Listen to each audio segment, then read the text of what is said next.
1914, Albert Kahn's mission to create a photographic archive of life on the planet was gathering pace. From his mansion on the outskirts of Paris, Kahn was sending photographers all around the globe to record the richness and variety of human culture. In May of that year, Léon Bussy, an officer in the French colonial army, approached the archive. He had heard about Kahn's ambitious plans and was keen to become involved. Léon Bussy, c'était un photographe amateur suffisamment doué pour avoir été reçu un prix de la Société française de photographie. Et donc l'offre de service d'un tel homme était précieuse pour Albert Kahn. Bussy was stationed in Vietnam, the most important country in France's Far Eastern Empire. The French had been in Vietnam since the 1850s, but it had taken many years of bitter fighting to take control of the country. By the end of the century, neighbouring Laos and Cambodia had also become French protectorates. Together, the three countries were known as Indochina. It was a huge, sparsely populated territory, much of it covered in dense forests.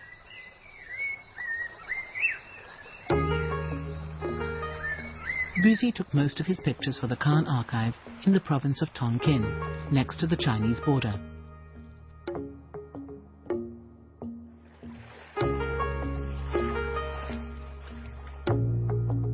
Unlike most French colonials, Bussy was so fascinated with Vietnamese culture that he took the trouble to learn the local language.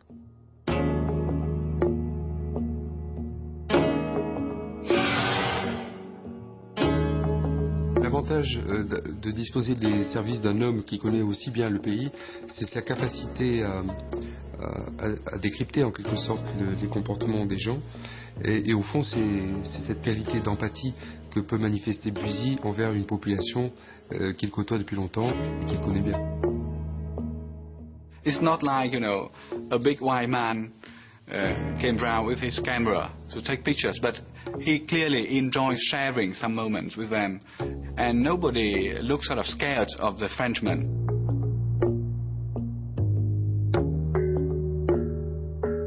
In 1914, Vietnam was a mostly rural society of some 15 million people. Rice was the central element of the local diet throughout Vietnam. Its production meant unrelenting toil in the paddy fields. In Vietnamese society, everybody, when they become 18 years old, the village give them a pieces of land to plant the rice, to get something for you to eat. Rice is everything to Vietnamese family. In spite of being blessed with 2 annual rice harvests, in Tonkin there was rarely enough to feed everyone.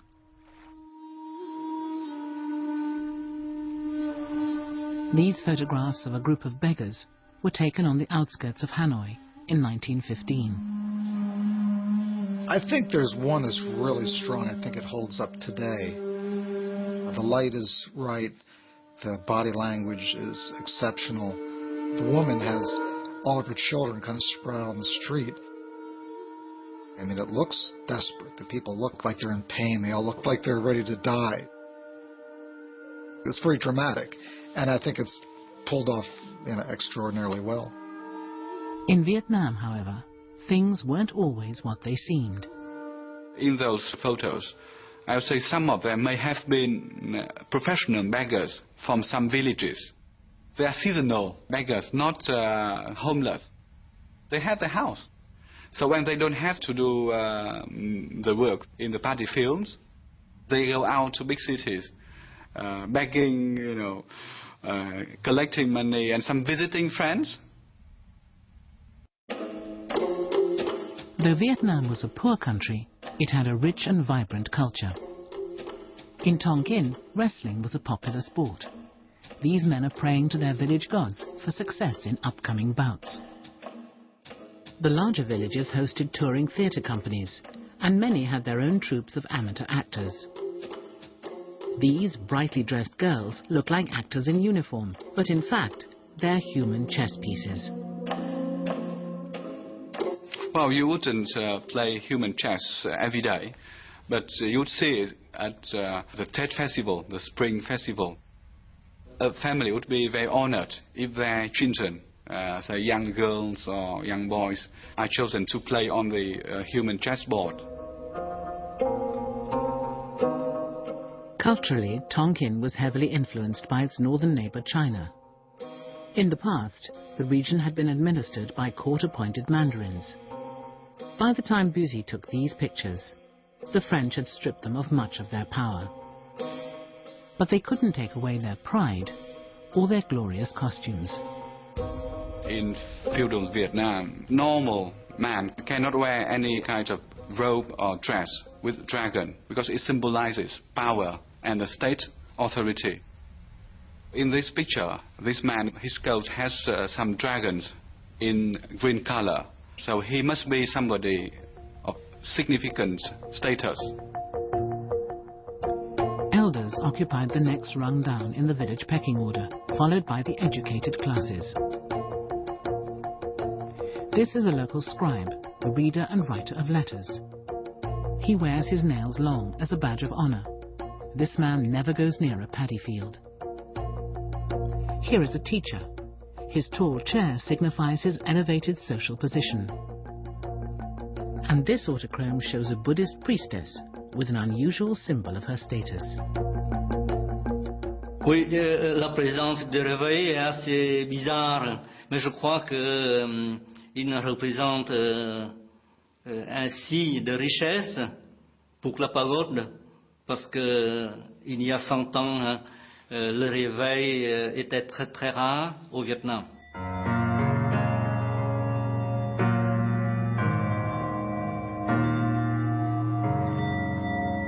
Vietnam was a deeply religious country. Imported beliefs such as Buddhism from India and Confucianism from China coexisted with local cults and the almost universal practice of ancestor worship. The dead were very much alive in the minds of Vietnamese peasants. They left food for deceased ancestors on altars inside their houses and outside their villages. On important anniversaries, they burned paper models to send presents to their relatives in the afterlife. Every July, on the day of the first full moon, ceremonies were carried out to release any poor souls who were trapped in the underworld. This priest is performing in front of a paper model of one of the 10 courts of hell. He uses his staff to symbolically smash open its gates and set the spirits free.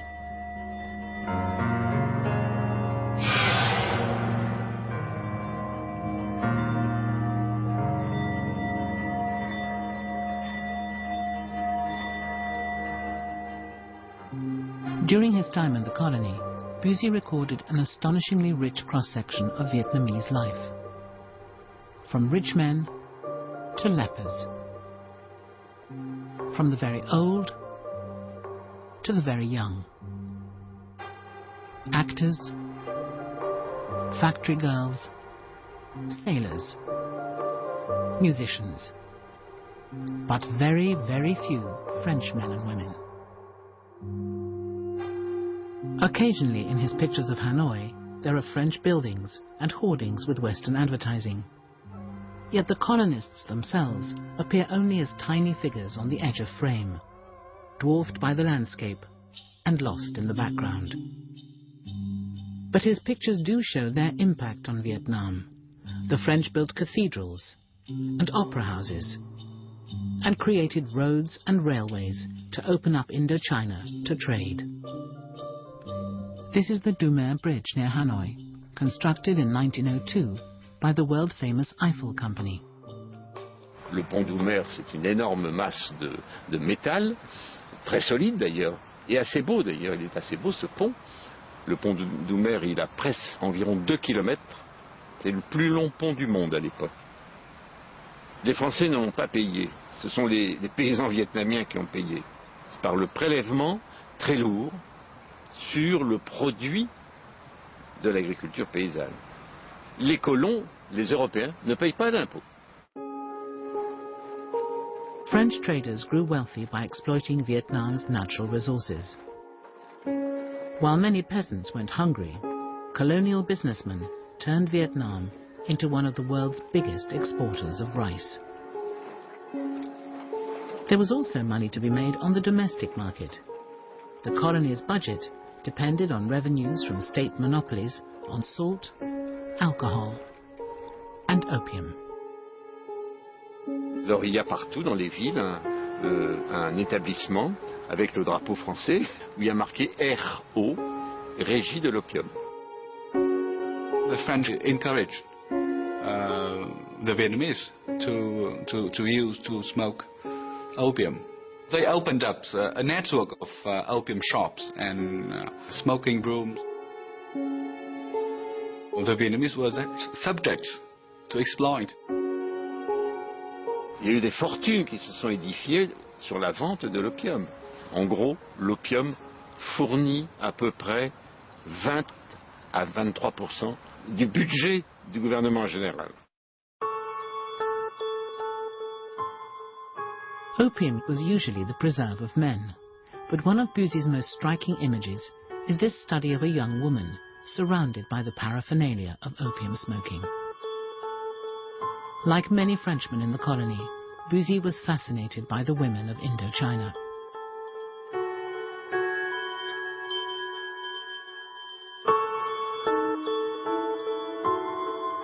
I think his pictures of women are the best work he produced. I could almost see some of these pictures ending up being in a fashion magazine today. The background is considered, the light's very soft and wonderful, and the poses often are very fresh and natural. I think a photographer today would be very proud to have taken those same pictures.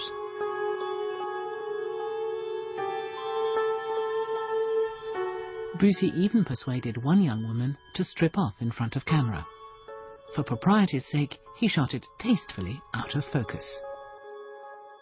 The anthropological rationale for the film is probably an interest in costume and clothes, etc.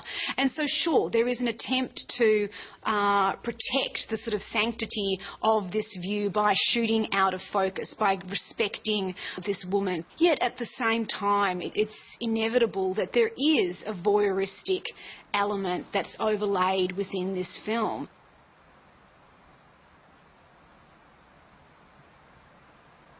Dans le monde des Européens, il y a peu de femmes, très peu de femmes. Donc, on est toujours à la recherche, l'Européen cherche aussi le contact féminin. Et il ne peut le trouver que parmi les femmes colonisées.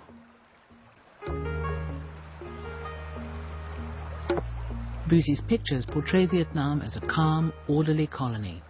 But the political reality was different.